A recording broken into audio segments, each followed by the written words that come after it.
سلام كمي تصنحو كورات تخاتلتي نزي ساعات زحرنا يوم حصرتن وانا زولنا يوم زيناتات نالكم متينا لنا نختكاتلنا دما بخبرنا عدم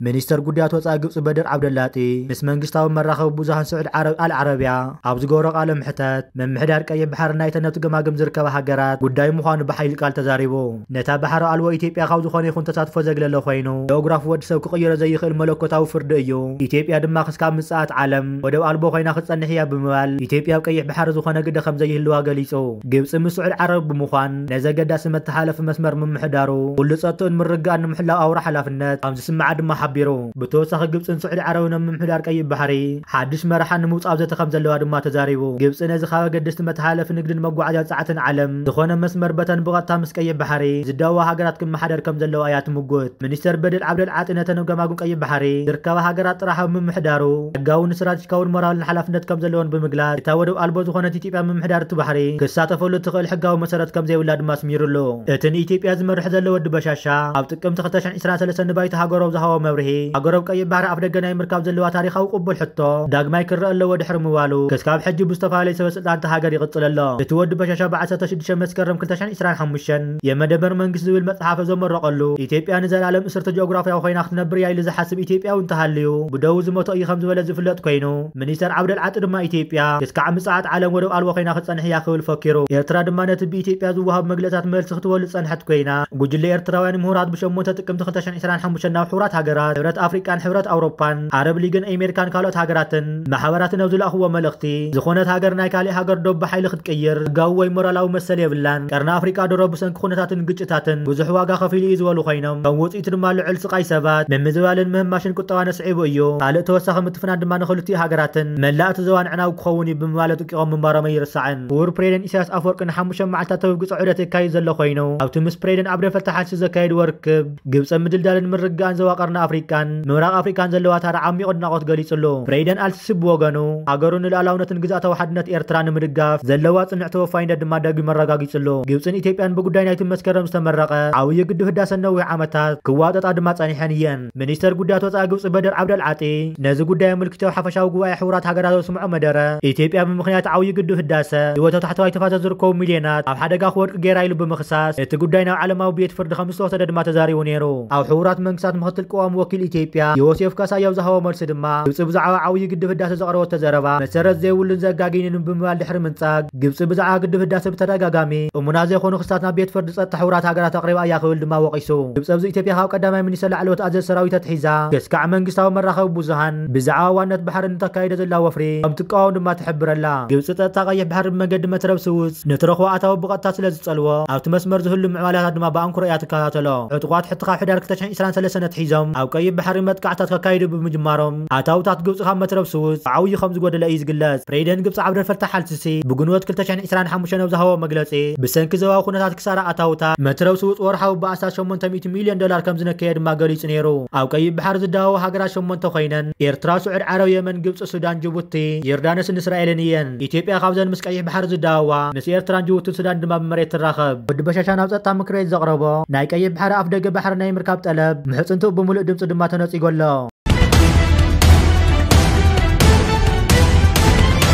حالتات فانو بمراقن معراون ጎጃም ኢትዮጵያ ሓው ገይረማ ውዒሎም እቲ ኹይናት ድማ ካብ ክልለም ሓራ ክወጽዮ ብሙሰለሰ ታሕታት 2025 ሃገራዊ ሓይል ፋኖ መሓራ ኣብ ርእስ ሰራዊት ወዲ በሻሻ ብኩሉ ማዕዝን ዝተዋደደ መጥቃዕቲ ከፊቶም ድማ ምስዮም እቲ ዘለጸ ጸው ድማ ካብ ምራቅን ምዕራውን ጎጃም ጥራይ ኣብ ርእስ ሰራዊት ብልጽግና ሰፍ ዘይብል ጉዳት ኣውሪዶም ምህላዎም እዩ ብዘይካ እዚ ሃገራዊ ሓይል ፋኖ መሓራ ናት ንፈላማይ እዋኑ ካብ ክልለም ሓራ ደፊኡ ንኸውጾም ምድላው ከም ዘሎ ድማ ክፍለጥ ተኻኢሉ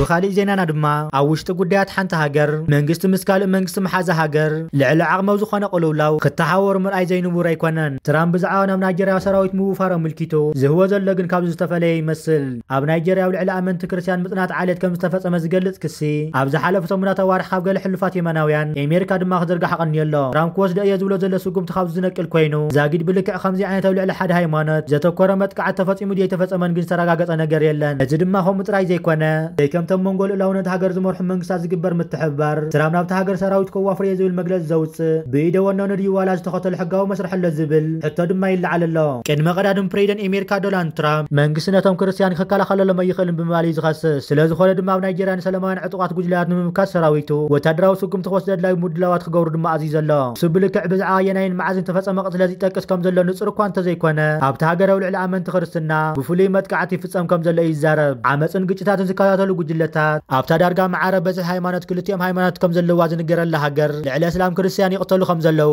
ዝሕብር ዝኾነ መርትዖ ከም ዘየለ እዮም ዝገልጹ ሓደ ኣማኻሪ ፕሬዚደንት ናይጀርያ ንሲኤንኤን ዝሃቦ ቃል ዝኾነ ይኹን ጸረቶም ጅሃዳውያን ጉጅለታት ዝውሰድ ወታደራዊ ስጉምቲ ብሓባር ክፍፀም ከም ዘለዎ ድማ ይሕብር ዳንኤል ብልዋ ናይጀርያ ናይቶም እስላማውያን ዕጡቃት ኣብ ምምካት ኣሜሪካ ሓገዝ ክትገብር ንውር ምዃኑ እኳ እንተገለጸ ልዕላዊት ሃገር ምዃና ግን ዘኻኺሩ ብተወሳኺ እቶም ጅሃዳውያን ንኣባላት ሓደ ፍሉይ ሃይማኖት ዕላማ ከም ዘይገበሩን ካብ ኩሉ እምነታት ዝኾኑ ሰባት ከም ዝቆትሉ እዩ ዝገልጽ ፕሬዚደንት ናይጀርያ ብወገኑ ኣብቲ ሃገር ሃይማኖታዊ ምክብባር ከም ዘሎ ብምግላጽ እቲ ዘጋጥም ዘሎ ጸጥታዊ ቡድታት ግን ኣብ ኩለን እምነታትን ግዝኣታትን ንዝርከቡ ሰባት ይጸልዎም ከም ዘሎ ድማ ገሊጹ ኣም ብቐዳሚ ማሕበራዊ መራኸብታት ዘርግሖ ጽሑፍ ንሚኒስትር ምክልኻል ኣሜሪካ ክውሰድ ንዝኽእል ስጉምቲ ክዳሎ መምርሒ ከም ዝሃበ ድማ ኣስፊሩ ኣሎ መንግስቲ ናይጀርያ ጣልቃ እንተዘይኣትዩ ወታደራዊ ሓይሊ ናብ ናይጀርያ ክዋፈር ከም ዝኽእል ብምጥንቃቕ ናብታ ምሕፈሪት ኮይናላ ዝበለ ሃገር ግበር ዝኾነ ዓይነት ረድኤት እውን ክቋርጽ ምዃኑ ኣፍሊጡ ኣሎ ትራምፕ ብምስዓብ እንተደኣ ጥቂዕና ልክዕ ከምቲ ግብረ ሽበራውያን ሸፋቱ ነቶም ክርስትያናውያን ወገናት ዝህልቅዎም ዘለው ቁልጡፍን በርቃውን ክኸውን ይኽእል ገሊጹ ሚኒስተር ምክልኻል ኣሜሪካ ፒንት ሃግስ ነቲ ጽሑፍ ወሓለቓ ብምባል መልሲ ድማ ሂብሉ መጠንቀቕታት ራመብ ናይጀርያ ስጋት ፈጢሩ ከም ዘሎ ዝግለጽ ዘሎ ኮይኑ ብዙሓት ድማ ማሕበራዊ መራኸብታት መንግስቲ ወታደራት ወፃኢ ናብቲ ሃገር ከይኣቱ ኣንጻር እስላማውያን ጉጅለታት ዝገብሮ ቃልሲ ክሕይል ድማ ይሓቶ ኣለው ትራምፕ ቅድም ክብል ናይጀርያ ፍሉይ ስክፍታት ዘለዎ ሃገር ክብል ገሊፉዋ ምንባር ድማ ይርስዕን ንሱ ብሰንከብቲ ልዕሊ ክርስትያናውያን ህዝባ ዝበፅሕ ዘሎ ዝበለ ስጋት ህልውና ዝኾነ መርትዖ ከም ዘይቀረበ ሸሓት ከም ዝተቆተሉ ድማ ገሊጹ ነይሩ እዚ ኣብ ልዕሊ ሃይማኖታዊ ነፃነት ከቢድ ግሰት ዝፈፀማ ዝብል ሚኒስተር ጉዳያት ወፃኢ ኣሜሪካ ዝጥቀመሉ ብያነ ኣብ ከምዚ ዝርዝር ኣተዋ ሃገራት እገዳ ንምንባር ዝድንግግ እዩ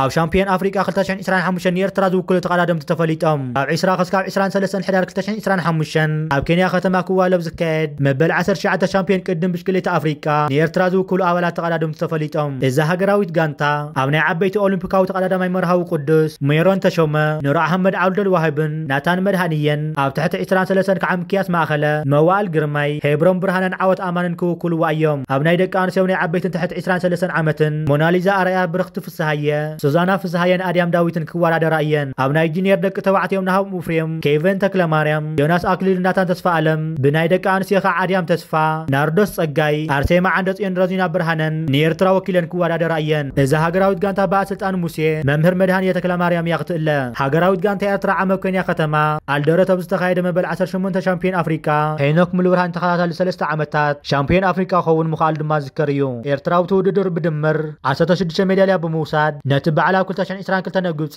ከተማ ሽርም ኣልሺክ 15 ሜዳልያት ብምውሳድ ሒዛቶ ዝነበረት ክብረ ወሰን ምምሕያሻ ድማ ይዝከር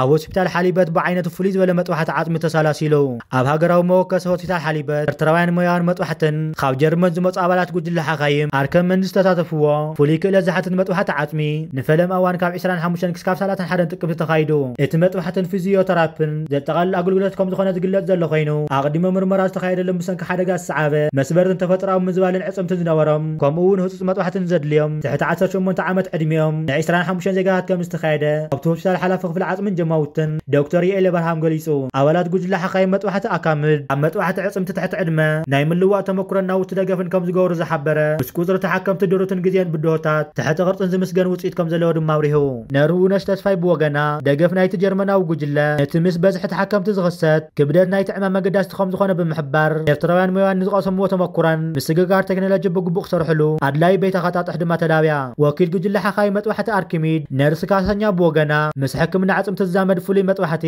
ክእለት ሓገዝ ከም ዝሃቡ ብምጥቃስ ተመሳሳሊ ንጥፈታት ምልውዋጥ ፍልጠትን ተመኩሮን ልዕል ግደ ስለ ዘለዎ ኤርትራውያን ሞያውያን መጻው ነብሰው ክኢሎም ንኸዓዩ ይስራሕ ከም ዘሎ ድማ ሓቢራ بخالي زينانا دما نام ودم مصوع اصوار كم زاتو تغليصو لتكارغو ناي صنت نفرتي ودم مصوع خمس راغفا منጭታት ገሊጾም የተናይ ኤል 76 ኢኤ ስንሚት 38 مخانن ዝተነገረለ ነፈርቲ ኣብ ወደባዊት ከተማ መጽዋዕ ዝርከብ ምዕርፈ ነፈርቲ ከም ዝተራእያ ናይ ሳትላይ ስእልታት ከንጸባረቕ እንከሎ ብወገን መንግስቲ ኤርትራ ግን ዝተዋሃበ ወግዓዊ መግለጽ የለን ኣብ ምዕርፈ ነፈርቲ መጽዋዕ ኣጽዋር ጻዕና ምዃነን ክንገረለን ጸንዕ ናይ ጸነድ ነፈርቲ በብእዋኑ ከረግፋ ምጽንሐት ዝግለጽ ዘሎ ኮይኑ ኤርትራ ትሽሙቶም ዘላ ጦራት ልዕል ምዃኑ ክግለጽ ጸኒሕነለን ሓንቲ ሃገር ተፈራሒት ሃገር ንኽትኸውን ዘድልያ መሰረታዊ ነገራት ተሓደ ድማ ዝዓተቐት ተጽዋሮ ግምት ዝእቱ እዩ ብተወሳኺ ድማ ናይ ሳትላይ ምስልታት ከም ዘመላኽትዎ ንምዕርፈ ነፈርቲ ኣስመራ ብተረጋጋሚ ክሃርም እየ ዝብል ፍኻራታት ሕመት ዘስምዐል ዘሎ እዋንን ሰዓትን መንግስቲ ኤርትራ ከዓ ዘመናዊ ጸረ ድሮን ተኺሉ ከም ዘሎ እዞም ናይ ሳትላይ ምስልታት የረጋግጹ بخالي زينانا دما منغسي ኤርትራ እስራት ተጋሩ ከም ዝፈትሐ ተገሊጹ መንግስቲ ኤርትራ ብዝተፈላለዩ ምኽንያት ኣሲርዎም ጸንሑ ተጋሩ ከም ዝፈትሐ ዝግለጽ ዘሎ ኮይኑ እዞም ኣብ ኤርትራ ተኣሲሮም ጸንሑ ተጋሩ ቁጽሮም ልዕል 89 ከም ዝበጽሕ ድማ ተገሊጹ ኣሎ ብተወሳኺ ድማ ዓድዋ ዝነቐለት ጉጅለ ኣብ ኣስመራ ከም ዝኣተወትን ተተሓይዙ ዘሎ መደብ ዓድዋ ዝመጸት ጉጅለ ኩዕሶ ተጻወታ ናብ ዞባ ደቡብ ዝተዳለወ ኣዳራሽ ድሕሪ ምእታው ምስቶም ካብ ቤት ማእሰር ተፈትሑ ተራኸቡ ከም ዝኾነ ድማ ተገሊጹ